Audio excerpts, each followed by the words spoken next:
What's up, guys? Welcome to Loveshack Entertainment. Today we're going to do another deck profile video for you. Apologize for the camera angle. We actually are in the process of replacing some of our filming equipment, so doing this one a little bit unorthodox, but got another Shaddoll deck profile for you. It's a little bit different. It's like a Chaos Shaddoll, kind of. I know a lot of people liked the last profile, but after a lot more testing, I realized it's kind of bad against the meta, so I changed it up a bit, and this one's been working a lot better. So we'll go through it kind of quick, and I can kind of just touch on a few things. So, Raiden, Handed the Lightsworn at 3. This card's amazing. The mill is good, but the fact that it's a tuner and a warrior and a level 4 is what makes it awesome.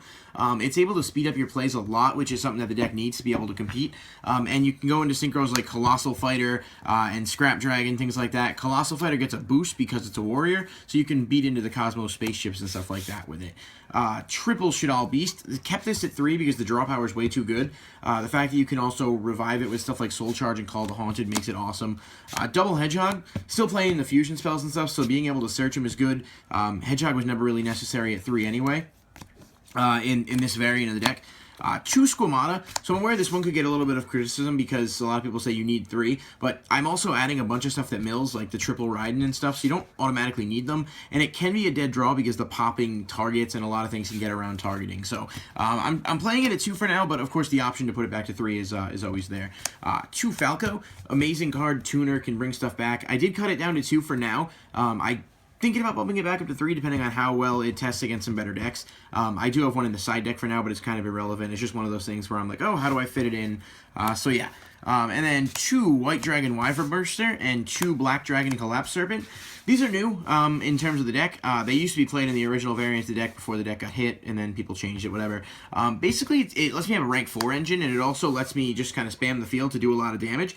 It's worked out surprisingly well, and the fact is that even if you do somehow, you synchro with them, you still get the search to get another one, so you make up for lost advantage. They work out a lot better than I thought, and I think they add to the Chaos element of the deck, so that's pretty good. And then the 1 Shaddoll Dragon, this is spell and trap removal. I thought about bumping it to 2, but I do have Lila, which kind of works obviously with the Lightsworns. So this 1-in-1 sort of works to get over monster spell and trap removal, things like that.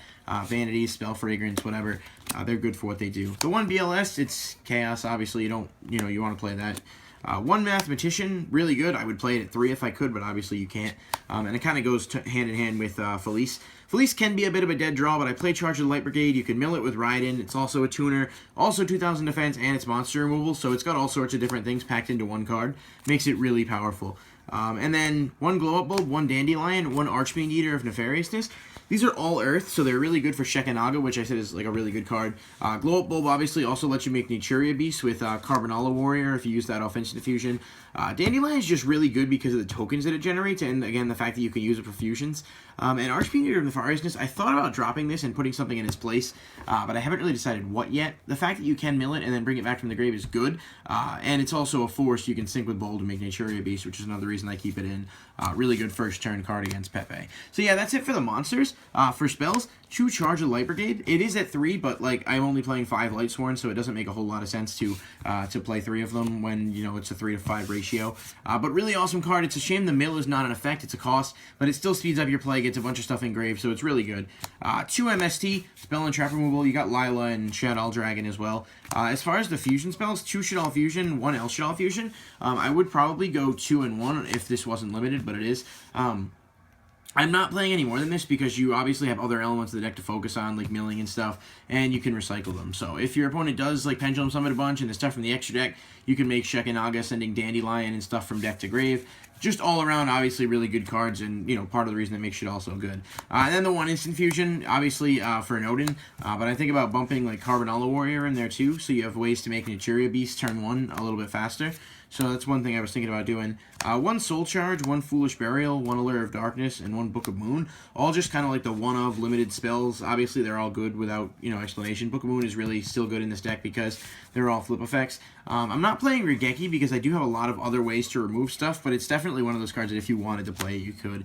And then for the trap lineups, 2 Royal Decree, and then 1 Warning, 1 Torrential. So, like, obviously, a lot of people prefer not to play any traps if they're playing Decree. I just think that it's worth it to have that warning to get over stuff, and Torrential is just one of those things that I think is really solid. But Decree is really good just to shut down decks like Magispector and other decks that are trap reliant, and I think, especially if BA starts to get some kind of an increased presence with some of the new stuff coming out in Breakers of Shadow and others, it'll be really good to have against them.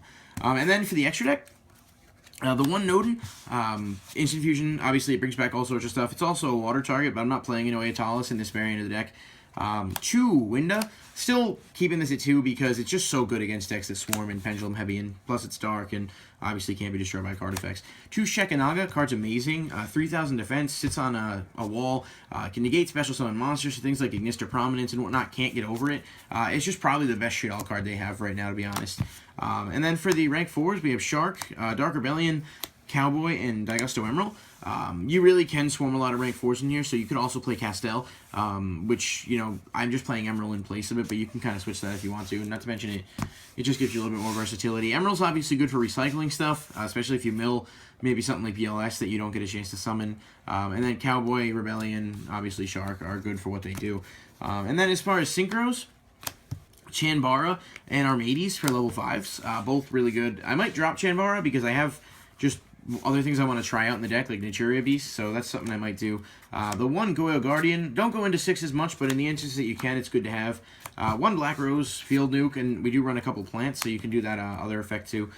For the 8, Scrap Dragon and Colossal, I chose Colossal Fighter over Scarlight Red Dragon Archbeam because Colossal Fighter can ram into the spaceships and also bring itself back, and it does get boosts, like I said, from Raiden, BLS, and others. So it's just, in my opinion, the better option, but again, it's all up to personal preference. And then 1 Star Eater, which honestly I might drop for a Scarlight. I'm not playing any 7s, and it's very selective that I even have the opportunity to make this. So I'm thinking about dropping this and actually putting in Scarlight Red Dragon Archbeam, which might be something worth, you know, giving a shot if that's what you want to do. So as far as the side deck goes, I'm not even going to bother showcasing it here. It's pretty much similar to what it was last time, with the only difference being that I've just kind of changed a couple of things as far as tossing in anti-spell fragrances and stuff. So yeah, just a little bit of a different take on the build. I know some people liked it. And to remind you guys, we will have Breakers of Shadow coming pretty soon. I think it comes out next week. So hopefully you get a box of that, open up for you, and tons of other stuff because that's going to be a crazy, crazy set. So yeah, remind you guys, check that out. I'll put a couple links down in the description down below. Check out some of our video game Let's Play videos that we've started, as well as our other videos that we have posted recently. You can find all that in the description down below, and I will see you next time right here. Loveshack Entertainment.